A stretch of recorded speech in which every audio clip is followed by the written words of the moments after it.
menjadi gagal bank gitu ya. Jadi supaya ini di bail out. Karena uang saya 1 triliun ada di situ gitu. Jadi kalau hilang 250 miliar untuk nyuap kanan kiri sehingga polisinya itu menjadi di bawah banner sistemik misalnya gitu, ya nggak apa-apa hilang 250 miliar. That's the point, my point. I see. Tapi kalau lihat begitu ya, Pak Eri tadi dijelaskan juga, barangkali kita juga melihat bahwa korupsi ini terjadi, satu, otoritasnya ada. Kemudian yang kedua, ada monopoli kekuasaan. Jadi kalau misalnya yang punya ambil keputusan itu banyak, barangkali lain dengan ambil keputusan satu. Terus tidak ada akuntabilitas. Tapi banyak persoalan-persoalan yang seperti dicontohkan Pak Sugeng itu kan di mata publik transparan, terlihat. Kenapa? Yang seperti ini juga bisa lolos? Ya, saya pikir nomor satu ya integritas para pejabat tinggi itu sendiri. Kemudian akuntabilitasnya antara lain ditunjukkan dengan berkonsultasi dengan teman sejawat atau lapor pada pimpinan dan sebagainya. Tentu ada mekanisme khusus untuk menjaga agar supaya keputusan sendiri tidak lebih jelek daripada keputusan bersama. Tapi yang paling penting menurut saya, transparansi itu satu hal, tapi akuntabilitas itu hal lain yang juga sama pentingnya atau kadang-kadang lebih penting. Tapi yang utama adalah tidak melanggar hukum.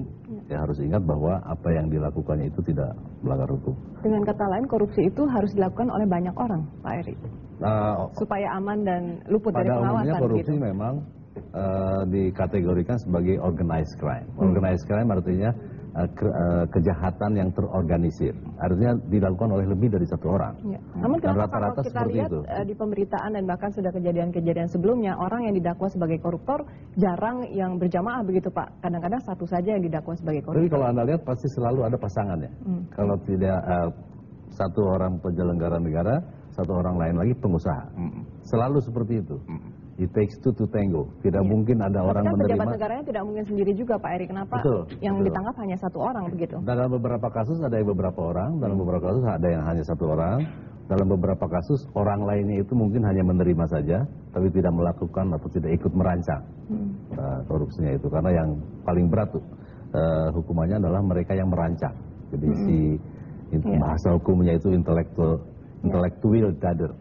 Bahasa Belanda itu Pak Sugeng. Kalau ini Pak, lihat begitu ya Bu Mutia. Sekarang ke Anda coba, saya ingin Anda barangkali bisa menjelaskan.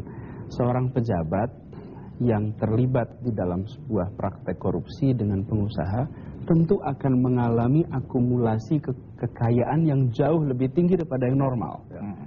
Ada tetangga, ada lingkungan, ada masyarakat, ada keluarga.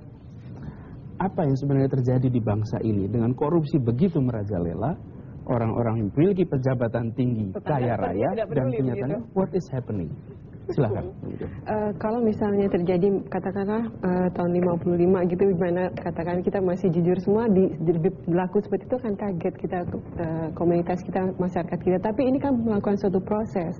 Jadi kok setelah korupsi berlangsung begitu lama, kemudian pengaruhi oleh standar achievement yang tidak jelas itu